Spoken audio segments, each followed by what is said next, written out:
तो वहां लड़के लड़कियां एक साथ बैठे हुए थे।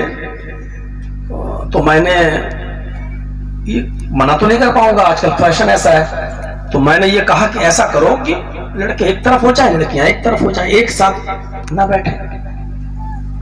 बहरहाल वो हमारी बात मान ली गई और अलग अलग हो गए, लेकिन पर्दा नहीं था। हमने अपनी बात कह दी तो एक सब, लेकिन वहां जो फंक्शन था, अर्ली फंक्शन, तो उसमें एक लड़की ने आकर स्पीच दी। वो अल्लाह बेहतर जाने कौन थी, खैर मुसलमान तो नहीं थी, लेकिन वो थी बड़े गरम हॉट कपड़े पहने हुए, जीन्स वीन्स टाइट वाइट, और उसने बड़े अजीब तरीके से स्टाइल में तकीक करते हुए स्पीच देते हुए 5 मिनट में उसने हमारे ऊपर जूते मारे बहुत ज्यादा। स्पीच में इशारा है आजकल ये रूढ़िवादी सोच है, ऐसी सोच है, लड़के और लड़कियों को एक साथ बिठाने पे ऐसा होता है। जमाना बहुत तेजी के साथ आगे बढ़ रहा है। पहले 4 महीने में आदमी सऊदी अरब पहुंचता था, घोड़े और ऊंट पे बैठ के पानी के जहाज पे सफर करता हुआ तो 20 दिन में जाता था, आज 4 घंटे में पहुंच जाता है। तरक्की का दौर है, जमाना बहुत तेजी के साथ तरक्की कर रहा है। इस्लाम, फिर उसने कहा कि धर्म भी पुराने हो जाते हैं, हिंदू धर्म इतना पुराना, ईसाई धर्म इतना पुराना, इस्लाम धर्म 1400 साल पुराना। इससे हम अंदाजा नहीं लगा पाए। उसने सब धर्मों का नाम लिया तो हम नहीं समझ पाए कि वो कौन है, तो उसने सब धर्मों का नाम लिया। तो इस्लाम को भी, हर धर्म को भी अब मौजूदा दौर के हिसाब से बदलना चाहिए, क्योंकि पुरानी चीजें बदलकर नई चीजें आती हैं। उसने कहा ये माइक जब पुराना हो जाता है तो नया माइक आता है, पुरानी कुर्सियां जब पुरानी हो जाती है तो नई कुर्सियां आती हैं, टेबल जब पुरानी हो जाती है तो नई टेबल आती है। हर पुरानी चीज को घर से हटाकर नई चीज को लाया जाता है। लिहाजा इस्लाम भी 1400 साल पुराना हो गया, क्रिश्चियन भी 5000 साल पुराना हो गया, 2000 साल पुराना हो गया, यहूदियत भी बहुत ज्यादा पुरानी हो गई। इसने ऐसी ऐसी तकरीर की और मैं सोचने लगा कि इसको क्या जवाब दूं, क्योंकि मेरी तकरीर तो बात में ही होना थी। दिमाग बनाया, कुछ ढूंढा, अब इतनी अर्जेंट वहीं बैठे बैठे कहां से दिमाग बनाऊं, और जूती तो मार गई। बहरहाल लास्ट में जब हमें बोलने का टाइम मिला तो 10 मिनट का टाइम हमारे लिए भी था। तो मैंने कहा, बच्चों को मशवरा दिया कि अल्लाह ताला आपको पढ़ाए लिखाए, जिस मकसद के लिए आप आए हैं आपको कामयाबी दे, बोल के इल्म के ऊपर बोल के फिर हम इस टॉपिक पे आ गए कि अभी हमारी एक बहन आई थी, हमारी सिस्टर थी, उसने तो धर्म ही को बदलने की बात कह दी। मैंने कहा धर्म हमेशा इंसान को बदलते हैं, और धर्म ना हो तो हम इंसान न रहे। धर्म हमें इंसानियत सिखलाते हैं, वो कोई भी धर्म हो। जिस धर्म के अंदर इंसानियत नहीं है वो धर्म नहीं रहता है। मैंने कहा कि एक बात हमारी सिस्टर ने बहुत अच्छी कही है कि पुरानी चीजें बदलकर नई चीजें आती हैं। इसलिए इस्लाम को भी जो 1400 साल पुराना हो चुका है उसको भी अब बदलकर नए सिस्टम पर लागू करना चाहिए। वो क्या है, बलात्कार रेप करने वाले को सजा दो, संसार कर दो, पत्थरों से मार मार के, चोर के हाथ काट डालो, ये कोई सजा है? हाथ काटने के बाद वो आदमी समाज के लिए बोझ बन जाएगा, फिर कमाने के लायक नहीं रहेगा। हमने कहा ये बातें आपने कही हैं, लेकिन मेरी सिस्टर, मैं आपको बता देना चाहता हूं कि ये दुनियावी चीजें बदली जा सकती हैं, कुदरती चीजें नहीं बदली जा सकती हैं। एक एग्जाम्पल, एक मिसाल दे दीजिए। हमारी वो सिस्टर ऐसी बैठी थी सामने, हमारी ये मेरी सिस्टर, एक एग्जाम्पल दे दें हमें कि कोई भी पुरानी चीज जो कुदरती तौर पर पुरानी हो आज उसको बदलकर नया किया जा सकता हो। मैंने कहा मैडम, सूरज जब से निकलना शुरू हुआ है पहले दिन से आज तक ईस्ट से निकलता है और वेस्ट में छिपता है, पूरब से निकलता है और पश्चिम में डूबता है। ये तो इस्लाम से भी ज्यादा पुराना हो चुका है। अब आपके हिसाब से इस नियम में चेंजिंग आनी चाहिए। अब सूरज को पश्चिम से निकलकर पूरब में डूबना चाहिए। हमने कहा मैडम, हमने हमेशा यह देखा है आम के पेड़ में आम अंगूर की बेल में अंगूर, तरबूज के बीज से तरबूज पैदा होता है। यह सिस्टम भी बहुत पुराना हो चुका है। अब गवर्नमेंट से कहिए कि आम से अमरूद और अमरूद से अंगूर और अंगूर से खजूर और खजूर से तरबूज पैदा हो। यह सिस्टम बहुत पुराना हो चुका है। हमने कहा सिस्टर, हमने शुरू से यह देखा है, गाय बछड़ा देती है, भैंस भी बछड़ा देती है और मुर्गी अंडा देती है, कबूतरी अंडा देती है। हमने कहा यह सिस्टम भी बहुत पुराना हो चुका है। अब कबूतरी को बच्चा, मुर्गी को बच्चा, भैंस और गाय और बकरी को अंडा देना शुरू कर देना चाहिए, क्योंकि अब पुराने सिस्टम को चेंज होना चाहिए, चेंजिंग लानी चाहिए।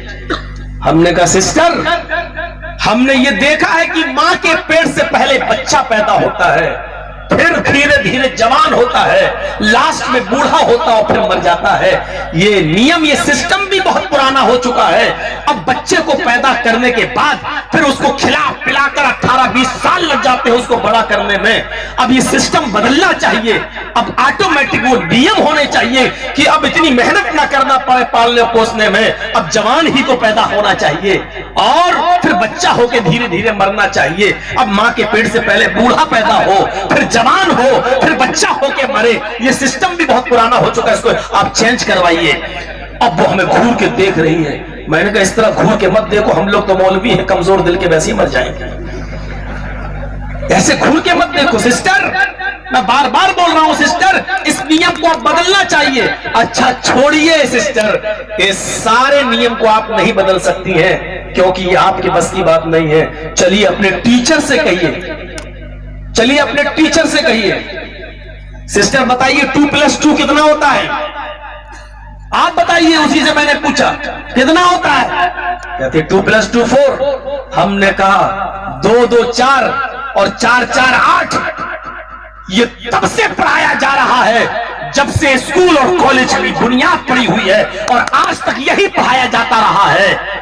मैं कहना चाहता हूं कि ये नियम भी पुराना हो चुका है। मैथमेटिक्स के इन उसूलों को बदलना चाहिए। अब 2 2 3 और 3 3 5 होना चाहिए, क्योंकि 2 2 4 और 4 4 8 ये नियम भी बहुत पुराना हो चुका है। आप एक छोटे से नियम अपने स्कूल और कॉलेज के नियम को नहीं बदल सकती हैं। चलिए आप इस्लाम को बदलने की बात करने के लिए, चलिए आप मजहब को बदलने की बात करने के लिए हमने कहा सोच बदलिए। आप हमसे कह रही हैं आप लोग सोच बदलिए, मैं आपसे कहता हूं कि सोच बदलिए। मुझे बताइए कि दुनिया में कौन सा ऐसा निजाम है जो कुदरती और जो बदला गया हो?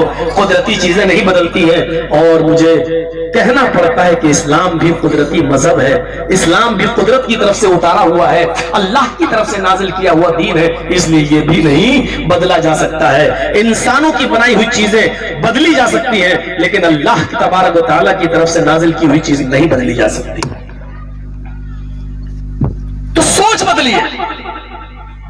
जिन कपड़ों को आप फैशन कहते हो ना, अल्लाह के नबी ने उस कपड़े को क्या कहा है सुनिए, निसाउन कासियातुन आरियातुन, निसाउन कासियातुन आरियातुन माइलातुन व मुमीलात।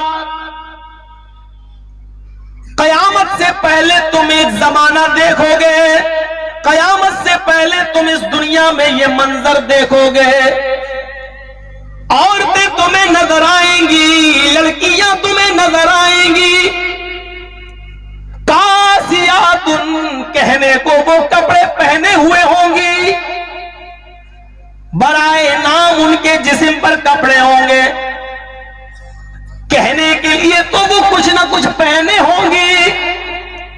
आरियातुन लेकिन कपड़ा पहनने के बावजूद वो नंगी होंगी, कपड़ा पहनने के बावजूद वो बरहना होंगी। जो कपड़े वो पहने हुए होंगी वो कहलवाने को कपड़े पहने होंगी, लेकिन हकीकत में वो कपड़े नहीं होंगे, कपड़ा पहनने के बावजूद वो नंगी कहलाई जाएंगी। जिसको हम फैशन कह रहे हैं, मोहम्मद रसूलुल्लाह उस फैशन को नंगापन, उड़ियां, न्यूड कह रहे हैं कि वो बज़ाहिर तो कपड़ा पहने हुए होंगी लेकिन कपड़ा नहीं होगा, वो नंगी होंगी, बरहना होंगी, माइलातुन व मुमीलात, इतना मेकअप करके निकलेंगी, इतना क्रीम पाउडर परफ्यूम लगाकर वो घरों से बाहर जाएंगी कि उनको देखते ही लड़कों के दिल फिसलने लगेंगे, उनकी तरफ माइल होने लगेंगे और वो भी लड़कों की तरफ झुकने लगेंगी। यानी इश्क और मुआशिका होगा, यानी ये चीज आम हो जाएगी। लड़के उनकी तरफ बढ़ेंगे और वो लड़कों की तरफ, लड़के उनकी तरफ झुकेंगे, वो लड़कों की तरफ। जब ये जमाना तुम अपनी आंखों से देख लो, जब ये फैशनेबल कपड़े जब तुम अपनी आंखों से देख लो, जब ये जीन्स, ये स्कर्ट, ये पेलर, ये लेगी, ये सारे कपड़े जब पहनकर लड़कियां घर से बाहर निकलने लगे, जवान बेटियां घर से बाहर निकलने लगे, 10 साल से बड़ी लड़की जवान मानी जाएगी, 10 साल से बड़ी लड़की बालिग मानी जाएगी, 10 साल से बड़ी लड़की के ऊपर पर्दा, नकाब, हिजाब, चादर, ये सब चीजें जरूरी हो जाएंगी। 10 साल से नीचे तो चलेगा लेकिन 10 साल के बाद गुंजाइश नहीं है। इस्लाम के हकाम 10 साल के ऊपर लागू होने लगते हैं। फरमाया जब तुम्हारा बेटा 7 साल का हो तो नमाज का हुक्म दो, कभी पढ़ेगा कभी छोड़ेगा। जब 10 साल का हो और नमाज न पढ़े तो मार मार के ले जाओ, पीटो। यानी 10 साल के बाद इबादत, नमाज, रोजा, ये सब उसके ऊपर फर्ज हो जाता है। तो लड़कियों पर 10 साल के बाद पर्दा भी फर्ज हो जाएगा। इसलिए फरमाया कि सुनो, ये सारी चीजें तुम्हारे ऊपर जरूरी है। लेकिन जब ये लड़कियां ऐसे कपड़े पहनकर निकलने लगे हैं, फैशन करके निकलने लगे हैं, ला यदखुलन्नल जन्नत वला यजिदन्न रिहाहा, ऐसी औरतों को कभी भी जन्नत में दाखिल नहीं किया जाएगा। ला यदखुलना भी पढ़ा कुछ लोगों ने, वो जन्नत में नहीं जाएंगी, और अक्सर ने पढ़ा ला यदखुलन्नल जन्नत, हरगिज जन्नत में दाखिल नहीं होंगी। हरगिज का मतलब होंगी ही नहीं जाएंगी जन्नत में। और जन्नत तो बहुत दूर की बात है, जन्नत बहुत दूर की बात। वला यजिदन्न रिहाहा, जन्नत की खुशबू भी नहीं मिलेगी। जन्नत की खुशबू, जन्नत के गेट के बाहर एक घोड़ा खड़ा करो और उस घोड़े पर बैठ जाओ और उस घोड़े पर बैठकर सफर करो, दौड़ाओ 70 साल तक कंटिन्यू, बगैर रुके हुए, बगैर खाए पिए, 70 साल तक उसको दौड़ाते रहो। 70 साल के बाद वो जहां पहुंचेगा, 70 साल के बाद वो जहां पहुंचेगा, जन्नत की खुशबू वहां तक आ रही होगी। अब अल्लाह के नबी कहते हैं कि ऐसी औरतें जन्नत की खुशबू भी नहीं पाएंगी, यानी उनको जन्नत से इतना दूर कर दिया जाएगा कि उनके और उनके जन्नत के जाने में, जन्नत के दरमियान 70 साल का फासला होगा।